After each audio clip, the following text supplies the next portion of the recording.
All right, and we're off on the bands of Mourning. I really enjoy that the prologue for this one is back to when Wax was a kid, but he had a different name. He has a terrorist name, Anthocinu. What a name!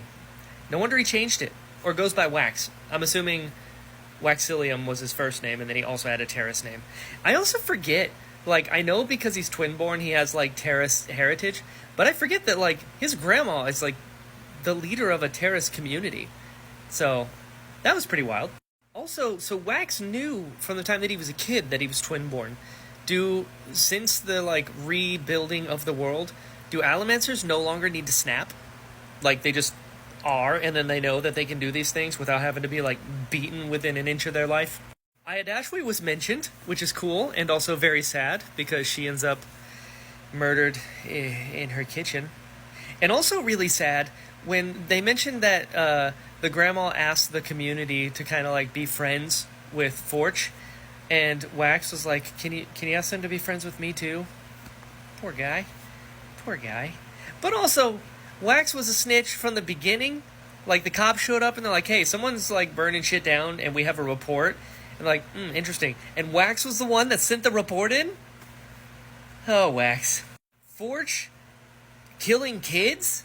And he didn't even know why. He's just I don't know, I need to see what's inside. What's going on there? Was he a psychopath? Or is something else happening? Because they did mention, he's a coin shot as well. I don't know what's up with that. I feel like that's important. And then it goes from that to basically the opening of The Incredibles, where the cops are on the crime scene and then they beat the guy and it's oh, I gotta get going. Where are you going? I gotta get married today. What? I was all right, Mr. Incredible. Well done, Waxilium. I know it's his character and I know it's funny and I did laugh, but it does kind of bum me out a little bit that Wayne didn't go to the wedding.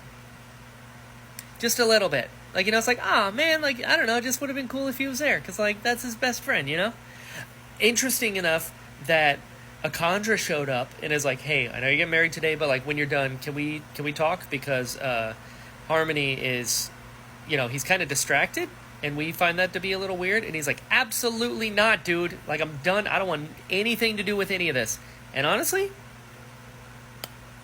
I can't blame him. Also, Steris is a good woman.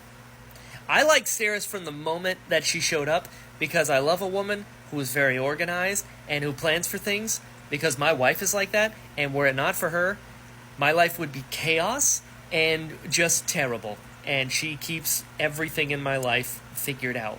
Very, very Steris. Very Steris. And the fact that she planned for all those things and, the wedding and all this, but the really nice kind of tender moment where she's we don't have to do this if you don't want to. That's really cool. And he's no, it's fine, because your family spent a lot of money and that's not fair. And she's no, really, it's okay. That's just such a beautiful human moment between the two of them, and I like that a lot. And then of course they go up to the ceremony starts going. Wax looks up and a water tower just crashes through. I don't think Steris planned for that. I would be very surprised if she planned for that. But solid opening. I'm interested to see where this goes.